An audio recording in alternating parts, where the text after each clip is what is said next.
நாங்கள் வெறும் களிமண் கர்த்தாவே, எங்களால் ஒன்றுமே செய்ய முடியாதப்பா. ஆனால் சித்தம் போல வணிந்து கொள்ளுங்க. குயவன் கையுள்ள களிமண்ணை போல இந்த காலவெளியில இந்த கருத்தை நாங்கள் எங்களை ஒப்பு கொடுக்குறோங்க கர்த்தாவே. நீர் எங்களை ஆளுகை செய்யுங்கப்பா. நீர் எங்களை வழிநடத்துங்க கர்த்தாவே. நீர் எங்களை வணிந்து கொள்ளுங்க கர்த்தாவே. உமக்கு உகந்த பாத்திரமாக நீர் எங்களை வணிந்து கொள்ளுங்க கர்த்தாவே. எங்களை அறிந்தவர், எங்களை இன்னார் என்று அறிந்த தேவன் கர்த்தாவே. எப்ராஹிமை கரம் பிடித்து வழிநடத்தின தேவன் இந்த காலவெளியில் எங்களை கரம் பிடித்து வழிநடத்துங்க சப்பா. சகல தேவையும் சமூகத்தில் நாங்கள் இருக்கிறோம் கர்த்தாவே. நீர் மாத்திரம் எங்கள் வாழ்க்கையில பெருகுங்க கர்த்தாவே.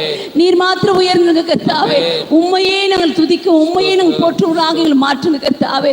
அப்பா, கடந்த மாதம் முழுதுமா எங்களை பார்த்தீங்களே, கண்மணி போல பாதுகாத்தீங்களே கர்த்தாவே. ஒவ்வொரு நாளும் ஒவ்வொரு நிமிடமும் பாப்பா எங்கள் சுகபல ஜீவனை கொடுத்து ஆண்டவரே இந்த நாள் வரைக்கும் எங்களுக்கு கொண்டு வந்தீங்களே, நன்றி கர்த்தாவே. இந்த புதிய மாதத்திலுமாய் ஆண்டவரே நாங்கள் சபையாக சேர்ந்தும் சமூகத்தில் நாங்கள் வருகிறோம் கர்த்தாவே. அப்பா, நீர் எங்களை ஒவ்வொருத்தருமா நீர் ஆசீர்வதிக்க வேண்டுமா சொல்கிற கர்த்தாவே. வழிந்தோடுகிற ஆசீர்வாதங்களுக்குள்ள எங்களை கொண்டு செல்லுங்கப்பா.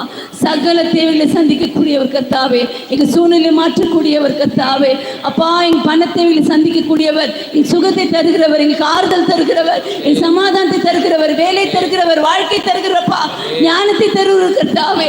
ஆண்டவரே, சகலத்தை சந்திக்கக்கூடிய நீர் ஒருவர் மாத்திரமே சப்பா. இந்த மாதம் முழுதுமாக ஒவ்வொரு குடும்பத்தையுமா நீர் ஆசீர்வதிங்க கர்த்தாவே. மீண்டு போகத்தக்கதாக ஆண்டவரே இரு பரிவாரங்களோடு மேற்புறத்தின் ஆசீர்வாதங்கள், கீழ்ப்புறத்தின் ஆசீர்வாதங்கள் எங்களை ஆட்கொள்ளட்டும் கர்த்தாவே. சகல ஆசீர்வாதங்களால் நீர் எங்களை நிரப்ப வேண்டுமா செல்கிறோம். நீர் கொடுத்த நல்ல ஒரு ஆராதனைக்காக நன்றி கர்த்தாவே.